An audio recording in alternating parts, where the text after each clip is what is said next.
ငါဘာလို့ဆက်ရှိလဲဟာငါ project မတင်ရသေးဘူးဟာနောက်ဆောင်လို့ဆိုဂျာကြီးလာတော့ပါ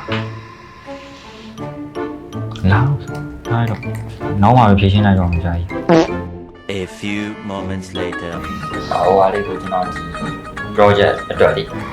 design လုပ်ထားရရှိတယ်site ကတော့ကြော်လေမစင်တာသေးဘူးကာလာကလေကာလာကတော့ဒီဆွဲပြီးမှပဲကျွန်တော်စဉ်းစားလိုက်တော့မယ်ဒီတုံးမဲ့ဒီ concept ကကြတော့ဆွဲပြီးမှလေကျွန်တော်စဉ်းစားလိုက်တော့ကြာပြီလေတော်လို့ရပြီ